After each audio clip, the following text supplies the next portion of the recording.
Time for the Book Nook with Marty Durham and R.A. Salvatore. Yeah! So we know you recently turned 50. Thanks. Sorry to share that. Yep.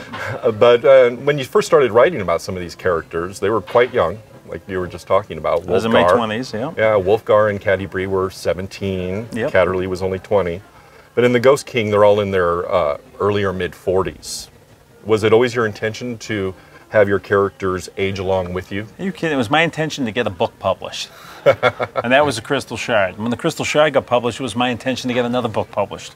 And then when Streams of Silver got published, it was my intention to get a third book published. After The Halfling's Gem, way back in 1989, 90, around there, TSR said to me, okay, we've had enough of these characters, we got to go on to something else.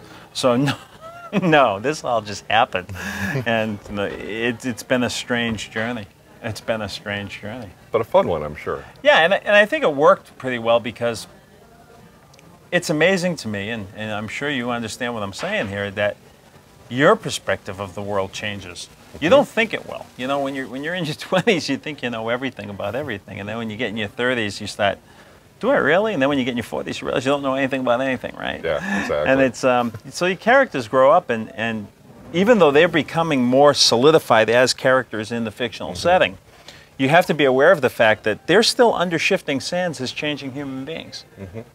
And so, yeah, I mean, a lot of what I go through, not day to day, but emotionally, translates very well to characters who are the same age as me. And it's funny because I always do that with Dritz, too. I always think of him as about the same age, even though he's like 100. Yeah.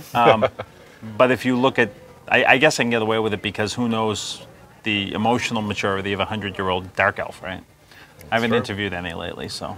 Yeah, you can make it up as you go along. But it has been quite, and it's not just Wolfgar and Caddy-Bree, it's Catterley and Danica as well. They're all in my age group, if you will. I don't think it's a coincidence. Now, speaking of older and younger characters, you've written the first 2 books of the Stone of Tymora series. We've got The Stowaway, which is already out now, and The Shadow Mask, which is coming out this coming November. We'll see if that's the title. Okay. We're still arguing about the title. Well, we have it down as The Shadow Mask, at least. Yeah, that doesn't mean anything. Things change. It's one word. Exactly. Now, you've written both of these with your son, Gino. Yes. So is it difficult getting back into the mind of a younger character, or is that something that Gino brought to help bring to the table? That's really what Gino brings to the table. The Stone of Tymora series is Gino's series, and I am kind of his in-house editor on it. And it took me about 2 weeks to trust his instincts because he knows what he's doing. And this is his voice. I didn't want 2 voices in it. One of us had to be the primary writer. That's Gino. And I'm letting him fly, I'm letting him spread his wings, I'm letting him take his chances. He knows what he wants to accomplish, and my job is I'm almost acting like an in-house editor, like I said. I'm there to see, all right, what are you trying to get at here? How can we pull it out further? And he went into it, and I think he got as much advice from my wife, probably more than he got from me, because she was a teacher of that age group. And the first thing she really drilled into his head was don't write down to kids. 12, 13, 14-year-old kids are amazingly sophisticated. Yeah. And they'll get it. And he took that to heart. And he's telling the story he wants to tell, and I'm just helping him tell it the best way I know how. Well, back to the subject of change. The Legend of Dritz was originally conceived at the time when it was classic Advanced Dungeons & Dragons. Yep. First edition, you bet. Progressed through 2nd edition AD&D. And was quite successful during the reign of the 3.5 edition. Yeah. And now Dritz is entering a new D&D era.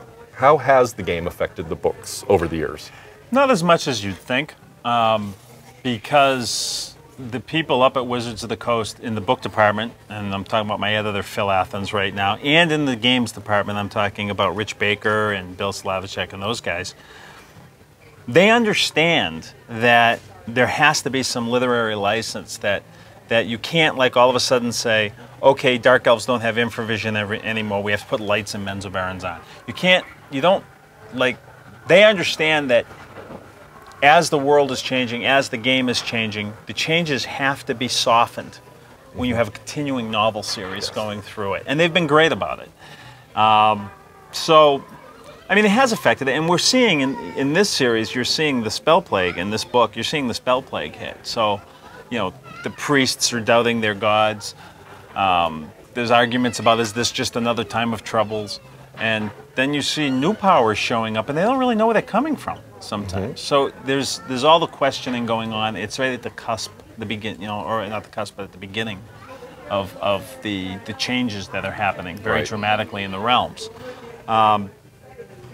It will, obviously, if some really big shifts happen in the world in terms of geography, or if a city goes away, these things make a difference.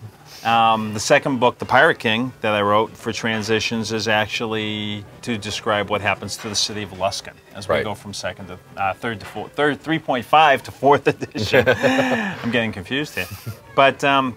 No, because there are people at Wizards who care very deeply about this and are on top of it, we find the transitions a lot more smooth than they would be otherwise. Great. So the Ghost King brings Drizzt up to the time of the spell plague. Yep.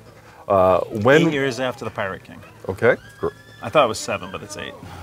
So now, when will we see Drizzt fully immersed in the new Forgotten Realms timeline? I have no idea what my next book's going to be. This one took everything out of me.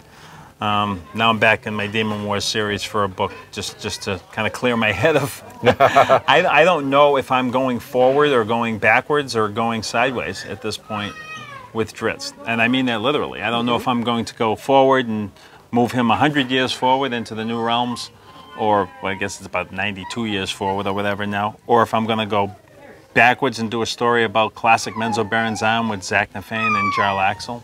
That'd be fun too. Or if I'm going, I don't know if this is the right time for that book, or if I'm going to go sideways and just continue the story where I dropped it. And I don't know yet. I really have no idea what my next book's going to be.